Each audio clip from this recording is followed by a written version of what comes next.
Thank you so much for coming today. I'm honored to be here. I'm honored to be here on Treaty 7 territory, especially as someone from Treaty 8. And I was adopted, so I'm a child of the 60s scoop. And so I've been on a journey of reconnecting with my roots for the past 20 plus years. And really, the journey has been one of listening and learning before I even learned to find my own voice in this space. So I'm really honored to be working in this space today, and the responsibility of it is not lost on me. And so I'm so grateful to all those that have taught me along the way. Some of you are in this room, and I'm just really excited to be here. So the word Indigeneering I came up with in 2008. I think it was right around the time Brangelina was popular. I don't know. And I was speaking to Indigenous youth about careers in science and engineering and really trying to show them that it wasn't an either-or question, that they could go into a Western scientific structured career and bring their knowledge and way of looking at the world into that space. And it's really kind of cool now, 11 years later, to be titled Indigeneering, like to be in a room and having it part of the name of what I'm talking about today. And so I am a self-proclaimed Indigeneer, and my passion is really to blend, but not blend, to be able to bring both perspectives together in what Elder Reg Crowshoot calls the ethical space between Western ways of knowing and Indigenous ways of knowing. So if you are in the oil and gas industry, you've likely started a meeting with the safety moment. And doing that is to really keep safety at top of mind for everyone and let everyone know that safety is everyone's business. And so I took that mindset into my talks, and I start every talk with an inclusion moment. And I'd like to invite you, as we're in this space, to notice, as I share my perspective, how you react. Notice your thoughts. Notice how certain words or certain phrases make you feel.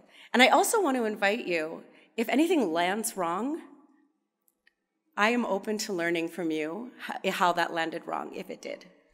And so an inclusion moment is creating a space where that conversation can happen. Say you have a team. It's not about knowing everything about everyone and every demographic, because a lot of people say, Deanna, like, I want to create an inclusive space. I want to honor diversity, but I feel like I'm walking on eggshells and I don't want to say the wrong thing. And my response is always, it's okay to say the wrong thing, as long as you're willing to hear if you said the wrong thing and you're willing to learn from it. And an inclusion culture is one where every individual feels like their voice, regardless of what difference they bring, is valued, is heard, and is accepted, that your truth can be different from someone else's truth, but it's still true. Someone mentioned the other day at another event I was at that there is a difference between truth and facts. And sometimes as engineers, we really like to talk about facts. But maybe we need to listen to other people's truths. And cultivating this requires being comfortable being uncomfortable. It requires being able to acknowledge that we all have unconscious bias. We all have a lens with which we see the world that is shaped from how we grew up, where we grew up, and everything that's happened to us along the way.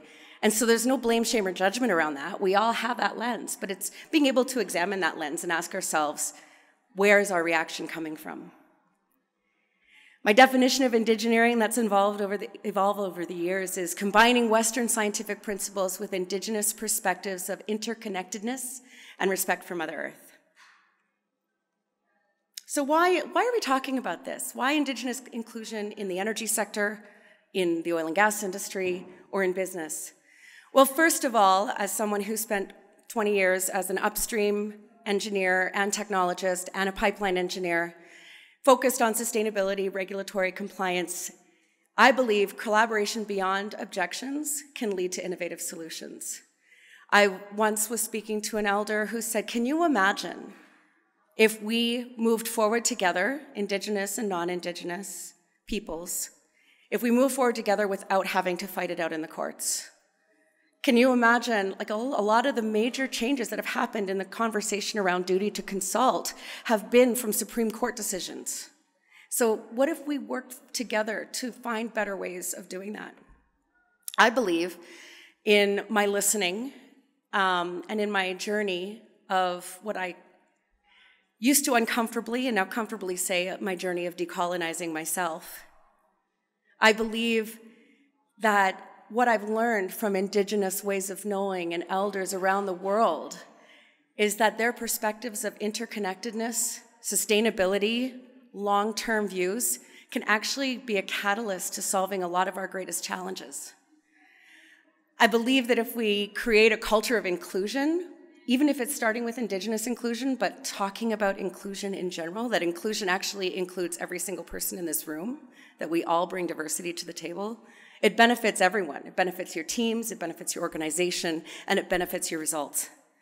And inclusive, diverse cultures lead to innovation, and isn't that the word of the day right now? Innovation. How do we do differently? There's an Energy Futures Lab. There's the rainforest here in Calgary based on the rainforest book that came out of Silicon Valley. How do we change the way we're doing business? And so if we bring those different perspectives to the table, we know that that leads to innovative solutions. But that won't happen if those different perspectives don't feel comfortable sharing a different viewpoint. So how do we create those spaces? So I'm going to start with just a little bit of a background and not make any assumptions, because when I first started down this journey 10 years ago, really in earnest, I was a technologist. I had not yet self-identified as Indigenous. My birth mom is Cree Dene from Fond du Lac. I have a grandparent from Fond du Lac, Saskatchewan, and a grandparent from Fort Chipewyan, Mikisew Cree First Nation. And she had me in Edmonton. So I was born in Edmonton and raised in Calgary and Singapore. So I kind of joke that I'm like that Facebook status. It's complicated. I lived in Singapore. My dad worked in oil and gas. He was in the oil and gas industry his entire career. And he was transferred to Singapore when I was 3. So I grew up in this environment of cross-cultural communication where everyone was from everywhere, and it was a beautiful place to learn that there's different belief systems and different cultures, and it was a culture of curiosity, really, when I went to school in Singapore. And then I came back to Canada. And I found my birth mom when I was 22, and that's when I found out that I'm half Cree Dene, half Irish, because my adoption paper said birth father Irish, birth mother unknown. Because she was told when I was born not to put her race or nobody would want me. And she was told that I would be better off with a white family. And I love my parents. I'm grateful for my upbringing.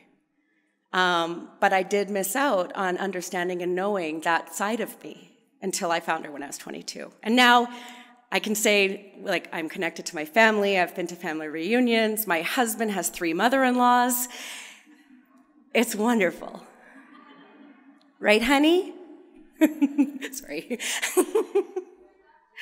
But I had to take those first really, really scary steps to me in realizing what does it mean to say I am First Nations?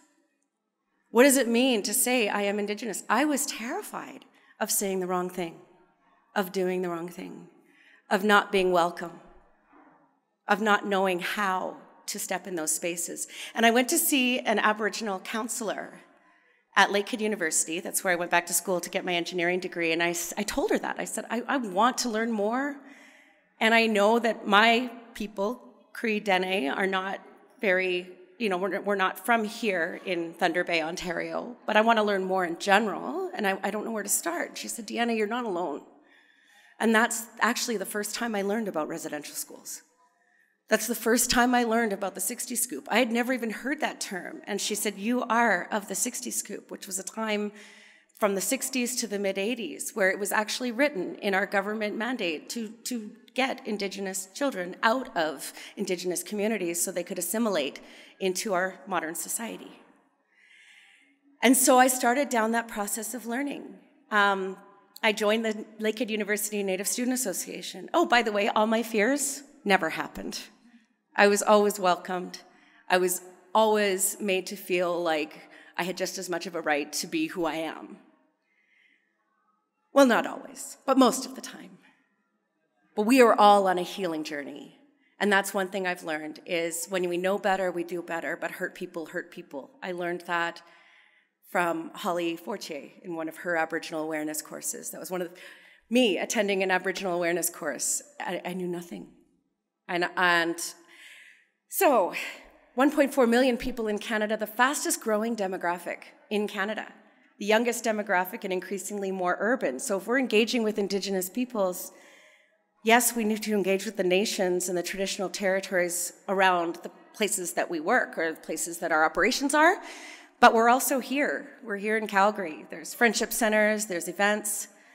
630 First Nations communities or nations in Canada, greater than 50 different nations and greater than 50 different languages. And this is the International United Nations Year of Indigenous Languages. They're in danger of, we're in danger of losing them. A lot of the fluent speakers are getting older.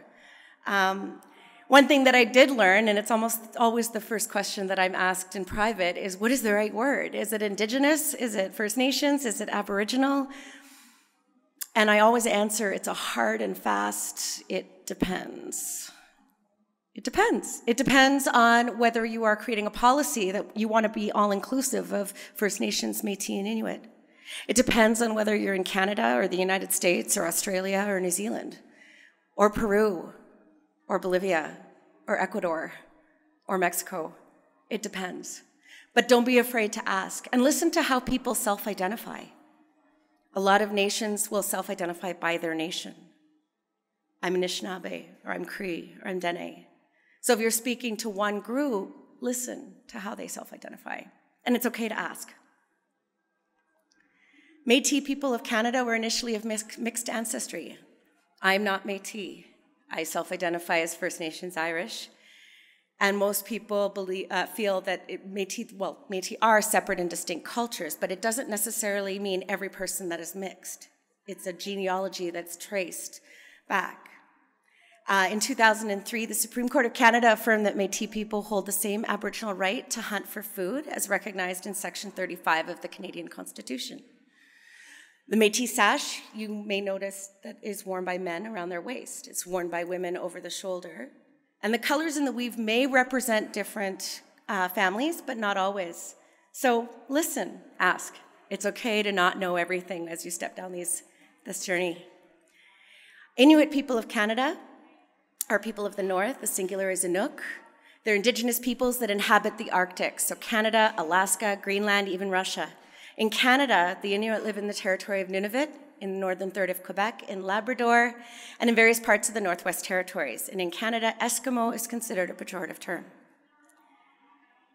It's different in the US.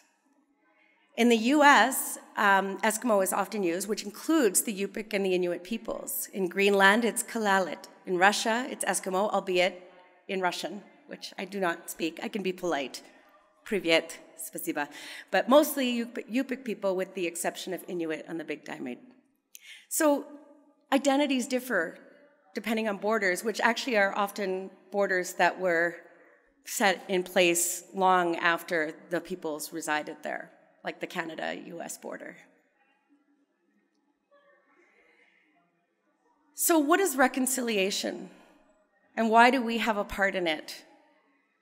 Well, I personally believe reconciliation begins within, and it begins understanding our history, our shared history. And it's about forging, to quote Senator and Justice Murray Sinclair, it's about forging and maintaining respectful relationships. There are no shortcuts. So it's about connecting at that human level and learning from each other. Aboriginal and treaty rights are a huge part of what we need to understand. I'm not a lawyer, and I am not an expert in this area, but I am a student of this area. And it's part of Section 35 of Part 2 of the Constitution Act from 1982, and they've evolved. So we have numbered treaties. So for example, we're on Treaty 7. Edmonton is situated on Treaty 6. I'm from Treaty 8, which goes from northeast BC across Alberta and into Saskatchewan. But there are also modern treaties. There are also a number of unceded territories, like we see in British Columbia. And Aboriginal rights are the rights of Aboriginal people to carry on their traditions, such as hunting, fishing, or gathering medicines. And it's important to understand that traditional territories extend beyond reserve boundaries. And as someone who spent 20 years, and anyone that's been in the regulatory world of the oil and gas industry, I spent 20 years with applications from Directive 56 with the Alberta Energy Regulator. It's, here's my pipeline, or here's my facility, and I figure out 1.6 kilometers around to determine who needs to be notified about my project. Aboriginal and Indigenous rights and the duty to consult extends long beyond the reserve boundaries, and understanding the traditional territories that you're working in extends beyond reserve boundaries. Reserve boundaries are colonial and Western imposed. So just acknowledging where you are and where you're working and who you need to build those relationships with is so important. So a lot of the work that I do is really trying to work with engineering companies, STEM-based companies, post-secondary institutions that want to take steps and take action from the Truth and Reconciliation calls to action. If you haven't looked at them, there's 94 calls to action that came out in 2015, and the report came out in 2015. And the first paragraph in the report is what I've highlighted here. For over a century, the central goals of Canada's Aboriginal policy were to eliminate Aboriginal governments, ignore Aboriginal rights, terminate the treaties, and through a process of assimilation, cause Aboriginal peoples to cease to exist as distinct legal, social, cultural, religious, and racial entities in Canada. The establishment and operation of residential schools were a central element of this policy, which can be best described as cultural genocide. It was actually illegal to practice our traditions, to wear our regalia, to practice our ceremonies up until a certain point. So when especially around Halloween, if you see an article that says, "My culture is not your costume," that's because we've had to fight for the right to wear that regalia, to wear to practice our ceremonies, and to be who we are. So to see somebody at a music festival wearing a plastic headdress or at a costume party is painful. It's about respect. So the call to action number 292, which is on your handout that you received, was we call upon the corporate sector in Canada to adopt the United Nations Declaration on the Rights of Indigenous Peoples as a reconciliation framework and to apply its principles, norms, and standards to corporate policy and core operational activities involving Indigenous peoples and their lands and resources. This would include, but not be limited to, the following: commit to meaningful consultation, building respectful relationships, and obtaining free, prior, and informed consent. What does that mean? What does a meaningful consultation mean to you? And how can we do better? And what does free, prior, and informed consent mean? We have gone beyond the days of sending 10 binders of process and instrumentation diagrams and then checking the box and saying, well, we sent all the information and we're not hiding anything. I hope we've gone beyond that. But I think meaningful consent, meaningful engagement is not about how much we tell them and how many facts we send, but how much we listen once we've explained what that project looks like in their lands. Once we understand that we're actually going in as neighbors, and how do we be good neighbors? What impact do we have on the fabric of their culture? And the last one, provide education for management and staff on the history of Aboriginal peoples, including the history and legacy of residential schools. The last residential school closed in 1996, but the intergenerational trauma lives in every child that is a product of people that were impacted by the residential school. There is intergenerational trauma. And unless we create spaces where that intergenerational trauma can heal, we can't create spaces where those youth can reach in and draw on their intergenerational wisdom, because there is also intergenerational wisdom. But we need to not be fighting for our own wellness on a daily basis first to be able to heal the past.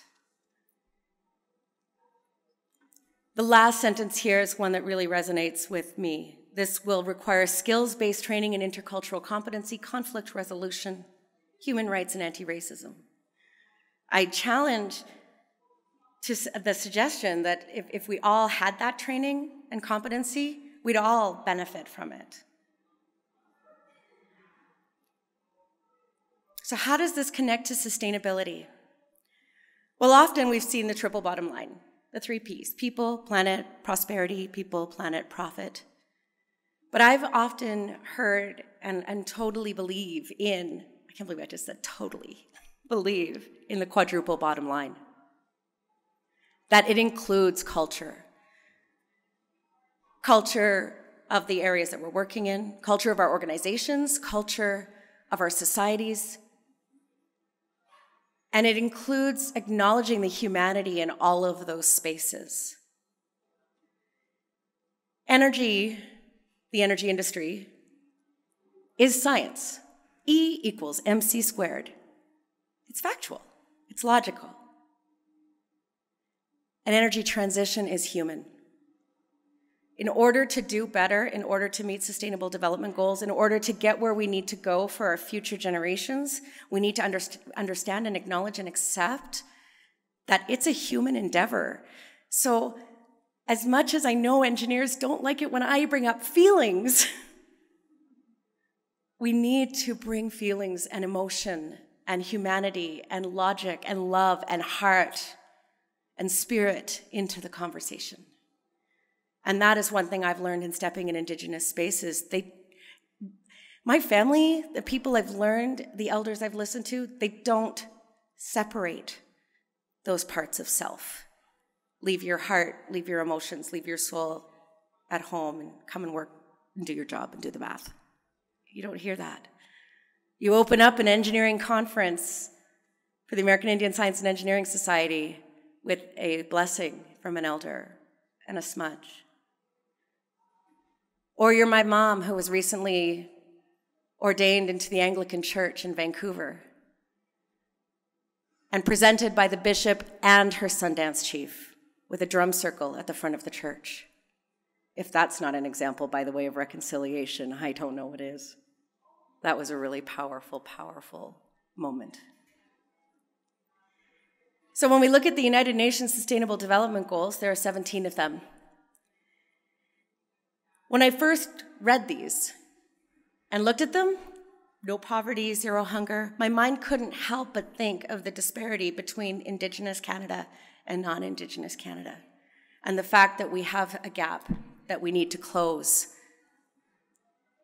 We have over 300 off-grid communities in Canada, and 175 are Indigenous nations on diesel. Dozens of nations without clean drinking water. When I first found that out, 10 years ago, there was over 131 nations that didn't have clean drinking water, and I was shocked. Because I knew about Engineers Without Borders. I knew we were going to other countries, to developing countries, to bring drinking water, and I'm like, why aren't we doing it at home? My family and my relatives are in Fort Chipewyan. Recently in the news, they've been working on an amazingly huge solar project, which is very exciting. Communities require more sustainable access to food. I borrowed this picture from CTV of a grocery store in Nunavut, $26.29 for a jug of orange juice. And that's not uncommon. So I went and used my little snipping tool. Why am I telling you my formatting secrets? From the Sustainable Development Goals. And I found 6 that apply to what we see in Indigenous communities, in remote communities. Good health and well-being, zero hunger, clean water and sanitation, affordable and clean energy, decent work and economic growth, no poverty. There's less funding and lower quality education. Each student from K to 12 on a First Nations reserve gets less money per student. The school gets less money per student than we get in cities. I paid for all my post-secondary education. There's seasonal access to communities. Fort Chipewyan is winter access, fly in, fly out. Fond du Lac is very far and very remote. There are some good things happening in the space of environmental monitoring and reclamation, but in a lot of communities, we're just still early days. But we can follow the lead of nations like Mikisew Cree, who have a community environmental monitoring program. We can learn a lot from developments that have been happening in that area. But then we look at gender equality and reduced inequalities, quality education, industry, innovation, and infrastructure. And we still have systemic racism, marginalization, and higher risk for women and girls, missing and murdered Indigenous women and girls, or just the lack of value of women and girls. How do we close that gap? If we're going into a community that hasn't had a lot of development, what impact are we going to have when we bring in migrant workers?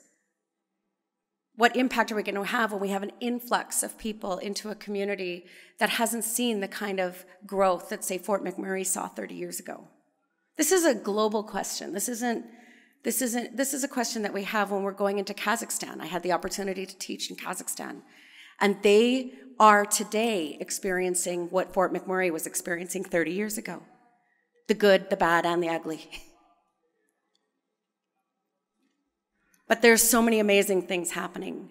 I went to hear a talk by Dr. Kepa Morgan, who is a Maori engineer and a professor, or was a professor. He's since gone back to work for his own community. But he was a professor at the University of Auckland, and he's developed a sustainability model called the Maori Model. And Maori, M-A-U-R-I, means the life force. And he developed this model based on a spill that happened on the coast of New Zealand, called the Rena oil spill. And he worked with the community, and his grad students and his colleagues worked with the elders and the knowledge keepers to develop a sustainability model, an engineering sustainability model with KPIs and everything that included the Maori worldview. And I was so inspired by it. So because I love KPIs, I want to share a few of them with you. So the environmental indicators, we probably all can recognize them: air pollution, water quality, native species, what is going to be the impact on flooding, flow, river flows, water flows, social, health and safety, recreation, traffic volumes, aesthetics, economic indicators, what is the total project cost, what's going to happen to the Tauranga Harbor, commuter times, future growth. But what you don't often see is cultural indicators: modification or destruction of culturally significant areas, recognition of the Maori worldview, connection to the land through ancestral connections. I don't think I've seen that in an environmental impact assessment. But he wanted to see that in the work that they do. And he developed that model, so now you can actually take it, and there's work going on in BC right now that's using his Maori model and adapting it to their own community projects, which I think is really cool. He is so open with his model. But there are barriers. And barriers to education, just to give you an example, I'm an engineer. I'm also a technologist. And APEGA has over 70,000 members. And the last time they asked their membership base to identify as First Nations, Métis, or Inuit, only 323 people identified. And because I'm an engineer, I had to do the math. That's 0.0046%. That's low. What are the barriers? The barriers start young. By the time youth are graduating, who in this room is an engineer? Just by show of hands. Oh my gosh, that's so cool. We had to have physics 30, math 30, chem 30. How do we ensure that the youth are graduating with the skills and the basis needed to get into engineering? A lot of times the youth have told me they feel like they have to choose. If I'm good at science in school, that's turning my back on my culture. If I go into engineering, I'm going to have to turn my back on my ways. The school culture itself and the system and the curricula is not in alignment with their cultural values. Sometimes it's downright racist. There are some things that I've come across, and I'm just like, oh my gosh, I can't believe that said that there. I read one, I do this curriculum indigenization now, and I came across a sentence that said, the industry has been doing Indigenous engagement for a long time. In fact, we've been engaging with Indigenous people since the time of colonization. Sorry, that wasn't engagement. Like, let's get rid of that sentence first. And, but the person that wrote it, I'm sure, did not mean to be malicious or disrespectful. It was a lack of awareness. Lack of appropriate procedures for assessing, understanding, and competence of cultural knowledge. If we're assessing somebody in the structure of Western education, how do we honor cultural knowledge and traditional perspectives? There are teachers out there from Aboriginal or Métis backgrounds, but not widely available. And so there's that work, and how do we get more Indigenous youth to consider careers in education? And that's happening. By the way, I do want to mention the barriers to education. A lot of this is adapted from a really amazing open source book called Knowing Home, Braiding Indigenous Science with Western Science. So you can access that. It came out of UBC. The economic conditions are still a challenge. It's that healing process that I mentioned. And distance from university, leaving your home culture to attend university, can also be a barrier. I had a friend when I went to school in Lakehead, in Thunder Bay, who was from a remote reserve in Ontario, and she had to live with billets, like while she was going to high school, because there was no high school in her reserve. And she said, and this wasn't long ago, that they would lock up the food, and her food was rationed by these billets. Like, they weren't family, they were people in the city that were getting a monthly stipend to let her live there. And she said she almost quit so many times. She almost didn't finish high school. She ended up going on to university. That's how I met her. But, I mean, this wasn't that long ago. And so, in what I'm reading, Indigenous science can sometimes be at odds with Western science, but it can also walk in parallel. Elder Reg Croshoe has this wonderful piece called Voices of Understanding, looking through the window, that you can get from the Alberta Energy Regulator. And he teaches that it's not about blending or bringing Indigenous ways of knowing into Western and trying to make it adapt. That's assimilation. I added that, that's not his teaching. But it's about allowing for those both two ways of knowing, creating space for those two ways of knowing to be honored and to exist. And how do we create that in our organizations? How do we create that in our work? How do we create that in our schools? And he talks about the ethical space that allows them. It's a cultural safety. It's a space where we can be safe culturally, spiritually, and psychologically.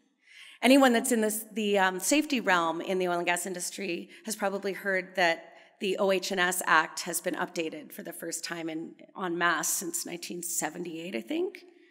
And it actually includes psychological safety as something that employers are required to provide. So I don't talk about Indigenous perspectives as being pan-Indigenous. I'm not saying every Indigenous person believes this or sees the world this way. And I don't speak for all Indigenous people. I speak for what I've learned. But one thing that I have found is similar, whether I'm learning from an engineering professor who is Maori or speaking to somebody from the Navajo Nation, is that there's that belief of interconnectedness. Original stewards of the land is part of us. I met an elder in Northwest BC about 5 years ago in Prince Rupert at a pipeline conference. Actually, it was a National Aboriginal Business Opportunities Conference. And he said, Deanna, I said to him, I speak to industry quite a bit, and I'm passionate about this work. What's one thing you would like me to take back? And he said, the land is like part of our family. If you wanted to marry my daughter, would you ask me on the first day we met? And that just really resonated with me. It's about building relationships. You should have those relationships before you're even talking about consultation. Time is circular, often seasonal, and relationships are long-term, 7 generations. Everything I do today will impact 7 generations from now. That ripple effect. Humans are not at the center. There's a culture of reciprocity and offering, shared wealth, and gift-giving. Well, how can this impact, enhance, or benefit the energy industry? Could you imagine if we lived in an industry with interconnectedness versus silos, or not cylinders of excellence? Engineering and operations were interconnected, or land, or geology. or marketing. Cumulative impacts on land are always considered. If you look at the AER, they're already changing their application process to be more long-term, more cumulative. 7 generations versus, or over and above, quarterly profit and 3 to 5 year strategic planning. How do we move towards a sustainable future if our leaders aren't evaluated based on their sustainability goals, if they're only evaluated by profit? Reciprocity versus exploitation with the air, land, and water. The Maori Model, it's very simple. It's either you're +2 or you're -2. And everything you do either tips the scale this way or this way. So if your project is making the scale go here, what are you going to do to balance it out? That balance being top of mind. I just wanted to briefly talk about indigenization and decolonization. So my definition of indigenization, I had to come up with because I was asked to come and indigenize pipeline curricula. And I'd never done it before, and you might not know this, but there aren't any textbook standards or codes on how to do that. But I heard a definition when the University of Calgary started their Indigenous strategy of indigenizing is to enhance something such that Indigenous people can see their views reflected in it. So when I was looking at the pipeline curricula, I went module by module, section by section, and asked myself, where can we bring in Indigenous perspectives, examples, bring in case studies? What can we do? And it's first steps. It's going to be an iterative process. And we had 60 students that were so positive once they saw that this was being done, just that it was being done. Like, it's not going to be perfect overnight. And they had great suggestions on how we could, what we could add for the next round. But just that SAIT is taking the steps in doing that, and that the U of C is taking steps in doing the work that they're doing, means so much. And then decolonizing is understanding what part of our lens, or what part of our system, or what part of our business, or what part of our curricula is structured from a colonized view, or Western view, or Eurocentric view. It doesn't necessarily, it's not about getting rid of the way we're doing things, but understanding how we got here and how can we bring in different ways of knowing and different ways of being so they can both coexist. Creating a new system that's less hierarchical, less individually focused, more circular, collaborative, and interconnected. We're seeing a lot of great things happening in partnerships, like Suncor. I think it's Suncor with the tank farm and Fort Mackay. Canadian Council for Aboriginal Business has given an opportunity for Indigenous businesses to become a certified Aboriginal business and for organizations to connect with them. So there are some barriers to Indigenous participation in the energy sector. As I said, there's a lack of Indigenous representation in STEM-focused careers, lack of Indigenous representation in senior leadership and decision-making roles in industry. This is changing, but it's changing slowly. And if Indigenous youth come into an organization and you want to attract and retain Indigenous youth into your organization, if they don't see somebody that they can identify with at the senior level or at the mid-management level, they're not going to see that there's even a path for them in your organization. So if retention is important, it's important to understand that. Educational barriers, different educational values, traditional knowledge and wisdom versus higher education. Polarizing narratives around energy and sustainability. Indigenous youth had an energy conference recently, and the conversation was mostly around renewables, not around how do we do better in the hydrocarbon sector. How do we become more sustainable? And that their voices are welcome and needed. Procurement and recruitment challenges. How many people have gone through the master services agreement process of any large organization, particularly a global one? If I'm a small entrepreneur or a small business in Northeast BC, do I know how to navigate that process? So how do we bridge that gap? How do we build capacity in that area?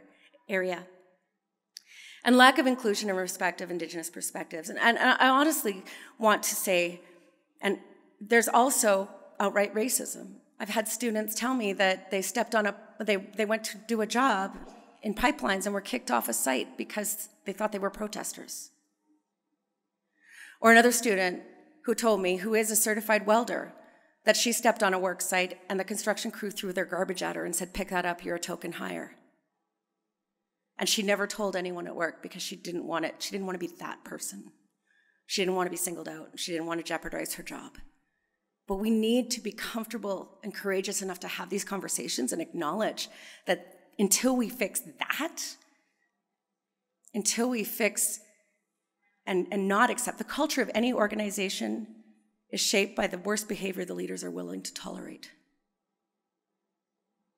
So how do we change our organizations so those sorts of things aren't happening? We need to engage with Indigenous businesses. We need to step into Indigenous-led spaces. Go find Indigenous business conferences and go, even if the word Indigenous is not in your title.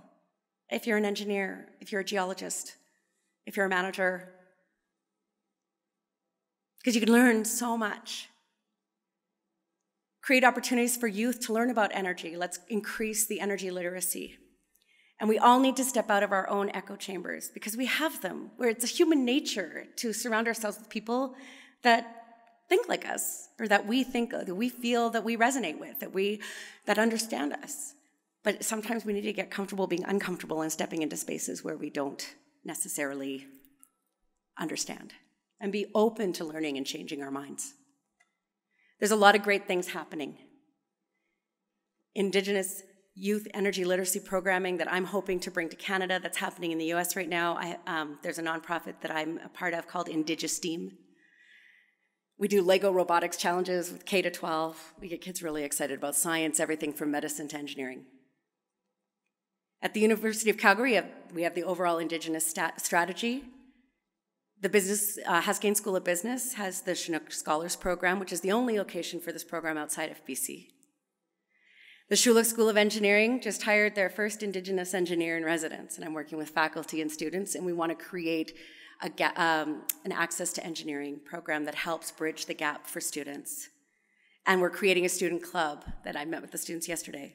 And we were going to be creating a Calgary student chapter of ASIS, the American Indian Science and Engineering Society, but we're called the Canadian Indigenous Science and Engineering Society. So there's a lot of really great things happening, but we need everybody to be involved. Because until we increase our representation in these careers, we need all the help and all the mentors and all the support we can get. So, for example, Indigeneering is having a 2-day retreat to explore reconciliation in STEM. And what does that mean? And how do we reach Indigenous youth and get them excited in a culturally relevant way? If you want to know more, come talk to me after. It's at the Banff Springs. Who doesn't want to learn and grow in a castle? We're also going to have a masquerade ball fundraiser on the Friday. And again, who hasn't wanted to go to a masquerade ball in a castle? I have a lot of students that are putting their hands up saying, I want to be involved. There's just a picture from the Indigenous Pipeline Monitoring Project. I learned so much from my students, and they came from all across Alberta. And then finally, there's the Energy Futures Lab, which is focused on where we want to be by 2050. And one of the main things that we've put in our vision is that we are a leader in energy-based partnership and reconciliation with Indigenous peoples in Canada. I'm honored to be a fellow with the Energy Futures Lab. And so I'd like to leave you with the 7 sacred grandfather teachings: love, respect, courage, honesty, wisdom, humility, and truth. To step into uncomfortable spaces, if we focus on those 7 teachings, and I've adapted them in your worksheet to building an innovative and inclusive culture, every reaction we have is rooted in love or fear. So on Valentine's Day, choose love. Thank you. So this whole reconciliation thing, it seems to me that both sides, which is not just 2 sides but many, kind of have to go into it not knowing how we're gonna co-create it, how we're gonna come out of it, and yet in order even to get in there, there's like some, I don't know, inviolables, and I'm wondering what the inviolables are. That you see for, say, the Western culture and the many Indigenous cultures. if we're going to come together and co-create something, I mean, there's an up with which we will not put, you know? There are some of those in there. I wonder if you know what those are. First, I have to tell on myself, I'm just an engineer. Can you define inviolables? Something that cannot be violated. Oh, yeah. Okay. Yeah, so for example, I can think of one is that, you know, we're just not going to be turning all of Canada over to Indian lands, to Indigenous lands, to Native lands, and that's inviolable. It's just not, we're not all going to go back to Ireland, you know, where my folks are from, right? And that's just one, but there's got to be like many of those. We got to think about what those might be. I was wondering if you've thought about that. Well, what comes to mind when you say that is the conversation that's happening right now, particularly in pipeline projects around collecting traditional ecological knowledge or traditional land use information. And how do we do it in such a way that honors and respects the owners or the keepers of that knowledge, and yet meets our needs as per CSA Z662 on records retention and records management. And I don't have an answer for that. Like, I think that it's about having the courage to step in the space together and ask those questions, because there are some things that, you know, should be honored and respected, and some things that we're not going to change. Right. But I just thought of one on the Indigenous side, which is, you know, our cultures are not for, are not going to be diluted anymore. That might be an inviolable. You know, we're going to do our darnest to maintain language, our darndest to maintain culture, and spirituality and tradition and ceremony. And it's really a process of reclamation. Like myself, when I say I've been on this journey of decolonizing myself, I truly mean that. Like examining how much of the way I look at things. If you talked to me 10 years ago, I was a different person. My lens was different. And being on that journey of reconnecting. And I think it's just going to continuously evolve. And the more we are given the freedom and the space to do so everywhere we go, creating spaces in organizations for that to be safe and acknowledged, that sort of thing, I think we are going to see more of it. Yeah, it's a good answer. Thanks. Okay, I think we have time for one more question. So I'm going to pull rank and ask one we chatted about just before you came on stage, Deanna. I think this is something that maybe the rest of the group would want to hear as well. Is I've noticed that everywhere you turn lately, there's a lot of events on Indigenous topics, sometimes run by groups that are non-Indigenous. Why is this topic seemingly so much more important as of late? Wow. No, I think it's good. It's good to see these conversations coming up in all areas. I think as a society, we're realizing, particularly with Canada's decision to accept the United Nations Declaration on the Rights of Indigenous Peoples and the Truth and Reconciliation calls to action, and what we're seeing in the industry and outside. I think all of Canada is realizing we need to have these conversations, and we've got to start somewhere.